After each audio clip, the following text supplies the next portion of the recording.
আর এবার দেখুন কিভাবে ভাঙা কাঠের সেতুতে ঝুঁকির যাতায়াত চলছে। পিয়ালি নদীর উপরে কাঠের সেতুর বেহাল দশা, কারণ দীর্ঘদিন কোনো মেরামতির কাজই হয়নি। ভোগান্তিতে জয়নগরের তিলপি গ্রামের মানুষ। প্রতিদিন এই ভাঙা কাঠের সেতু পেরিয়ে যাতায়াত করতে হচ্ছে।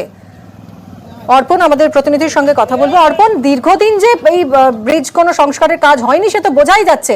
প্রাণ হাতে করে এখান থেকে যাতায়াত করতে হচ্ছে, কেন এরকম অবস্থা হলো?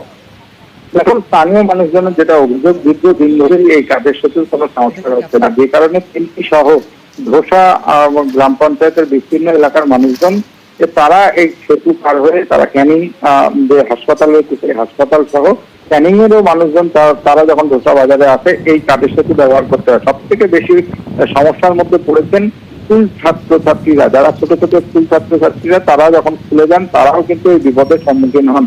এছাড়াও এলাকার যারা কৃষক রয়েছেন তারাও তাদের সামগ্রী নিয়ে বাজারে আসতে অথবা তারা চাষের জমি থেকে তারা যখন চরম সমস্যা, এবং বর্ষাকাল এই সময় তো আরো আশঙ্কা থেকেই যায় যে বৃষ্টির সময় কি হবে। পঞ্চায়েত কি বলছে? দেখো, পঞ্চায়েতের তরফ থেকে জানানো হয়েছে যে এই কাঠের সেতুর বেহাল দশার বিষয়ে বিধায়ক, ভিডিও এবং সমস্ত দপ্তরে জানানো হয়েছে। দ্রুত এই কাঠের সেতু মেরামতির জন্য তারা আবেদন করেছেন।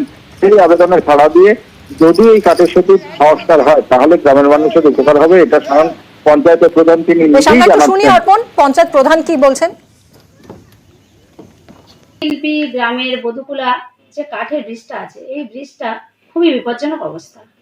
আমি আমার বাড়িপুর পূর্বের বিধায়ক বিভাস সর্দার মহাশয় এবং আমার পঞ্চায়েত জয়নগর 1 নম্বর পঞ্চায়েত সমিতির সভাপতি ঋতুপর্ণা বিশ্বাস মহাশয় এবং আমার জেলা পরিষদ বনানী গায়েন দাস, এনার সাথে এই ব্রিজটার সম্বন্ধে একটু আলোচনা করব এবং যাতে এই ব্রিজটি কংক্রিটের হয় তার জন্য আমি ওনাদের কাছে আবেদন করব।